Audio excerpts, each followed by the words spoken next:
The Romans fed an empire of 60 million people without a single bag of synthetic fertilizer. For 800 years, their farms produced harvests that modern agronomists still struggle to explain.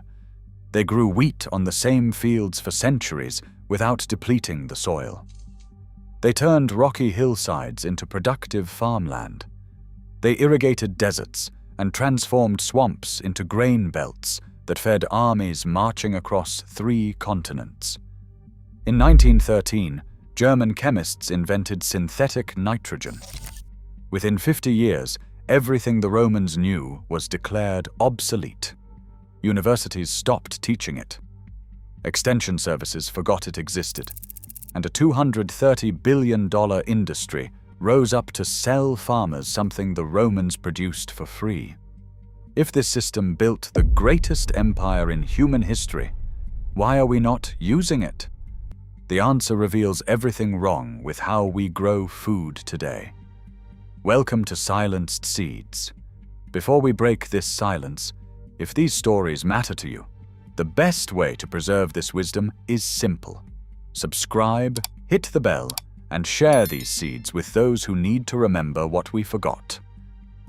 The record opens in the Italian countryside around 50 AD.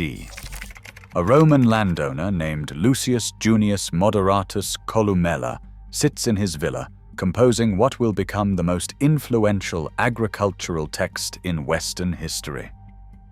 Die Re Rustica, on the art of farming. 12 volumes detailing every technique Roman farmers had perfected over 5 centuries. Columella was not guessing. He was documenting a system that had already proven itself across an empire stretching from Britain to Syria. And at its heart was a principle modern agriculture has spent a century trying to forget. The soil is alive. Feed it, and it feeds you forever. Starve it, and no amount of chemistry can save you.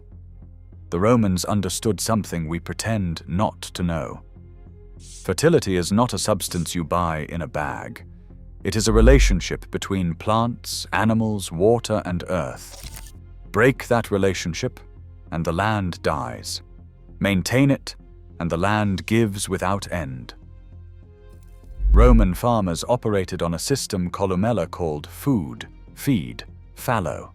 In year 1, they planted grain for human consumption. In year 2, they planted legumes, beans, and lupines that pulled nitrogen from the air and fixed it into the soil. In year 3, they let the field rest, grazing animals whose manure returned nutrients to the earth. Then the cycle began again. Modern research from Oregon State University confirms what Roman farmers knew 2,000 years ago. This rotation increased yields by 10 to 25% compared to continuous cropping. But the real benefit was invisible. The soil grew richer each year instead of poorer. Roman fields that had been farmed for 3 centuries still produced abundant harvests. Modern fields farmed for 3 decades often require double the fertilizer just to maintain yields. The second pillar was manure. It was not scattered carelessly. Instead, it was managed with the precision of an engineering project. Columella ranked manures by potency, with poultry droppings at the top, then goat, sheep, cattle, and pig in descending order. Horse manure was considered too hot and had to be aged. Human waste, collected from the cities and transported to farms, was valued so highly that Roman law regulated its sale. The manure was not applied fresh. It was composted in covered pits, sometimes for a full year, until weed seeds were destroyed and nutrients stabilized.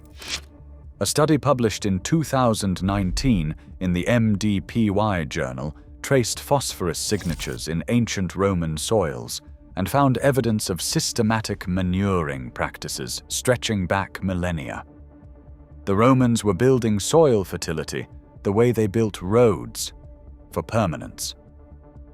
The third pillar was water. Roman aqueducts are famous for supplying cities, but their agricultural branches are largely forgotten. Channels diverted from main aqueducts fed reservoirs that irrigated farms throughout the dry Mediterranean summer. The Aqua Claudia alone delivered nearly 200,000 cubic meters of water each day. Branches of that system turned marginal land into some of the most productive farms in the empire. The fourth pillar was terracing. Roman engineers classified land into three categories: champaign, the flat plains; hilly, the moderate slopes; mountainous, the steep terrain most farmers would abandon. But the Romans did not abandon difficult land. They transformed it. Stone walls followed the contours of hillsides, creating level planting beds that captured rainfall and prevented erosion. A 2018 study in the MDPY journal Water found that Roman-era terraces in the eastern Mediterranean are still functional after 2,000 years. These four pillars worked together as a system. Rotation restored nitrogen, manure returned organic matter, irrigation prevented drought stress, terracing stopped erosion. No single element could sustain productivity alone. Together they created an agricultural engine that powered civilization for 8 centuries. So what happened? Why did we abandon a system that built empires? The answer is not complicated. It is economic. In 1909, German chemist Fritz Haber demonstrated that nitrogen could be synthesized from air using high pressure and a catalyst. By 1913, Karl Bosch had industrialized the process.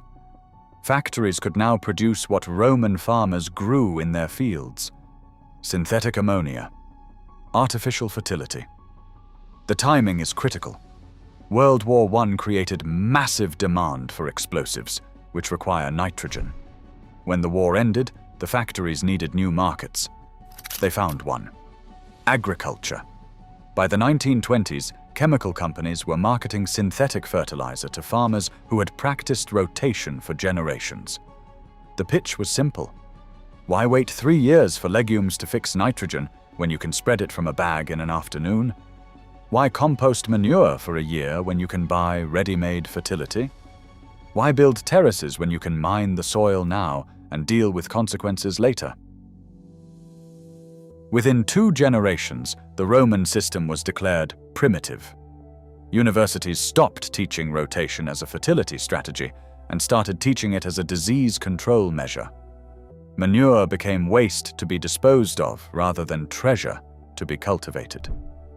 Terracing was abandoned in favor of heavy machinery that demanded flat fields. The integrated system that sustained civilization was dismantled piece by piece. Today, the synthetic fertilizer industry generates $230 billion annually. Global agriculture applies more than 190 million metric tons of fertilizer each year. The Haber-Bosch process consumes roughly 1 to 2% of all energy produced on Earth. Modern farms are not farms anymore. They are delivery systems for chemical inputs. And the soil is dying. Topsoil loss now exceeds 2 billion tons annually in the United States alone. Fields that grew abundant crops without synthetic inputs for millennia now require increasing applications just to maintain yields. What the Romans built in centuries, we have destroyed in decades. But the knowledge never disappeared. It was buried, not erased.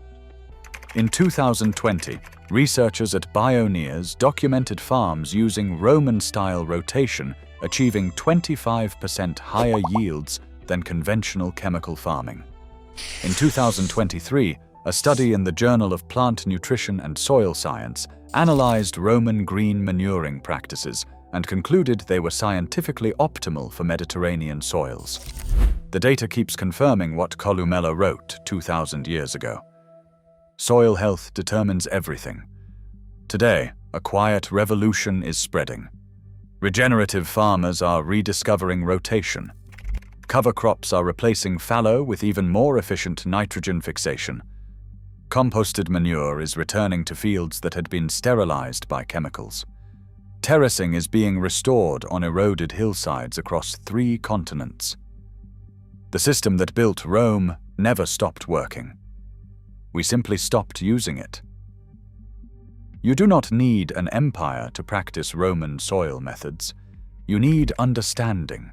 Rotate your crops so nitrogen-fixing plants follow nitrogen-demanding ones. Compost manure and organic waste until it becomes dark, stable humus. Manage water so it soaks into soil rather than running off. Build soil upward instead of mining it downward. The fertilizer industry will tell you this is inefficient. They will tell you modern chemistry has replaced ancient wisdom. They will tell you 60 million people could never be fed without synthetic inputs. But Rome fed 60 million people for 800 years. When Rome fell, it was not because the soil failed. The soil was still producing. The empire collapsed from politics, plague, and invasion. The farms continued. The knowledge persisted in monastery gardens and peasant villages through the Dark Ages, waiting for anyone wise enough to remember. The $230 billion industry that sells you fertility in bags does not want you to know that fertility grows in fields for free. They do not want you to understand that the system they replaced was not primitive. It was superior. It built the largest empire the ancient world had ever seen, and it could do it again. The Romans wrote it all down. The books survived. The techniques still work. The only question is whether we are ready to stop buying what we can grow. If this knowledge was finally freed for you, subscribe to Silenced Seeds and hit the bell. Every like and every share helps break the silence. The next seed breaks free soon.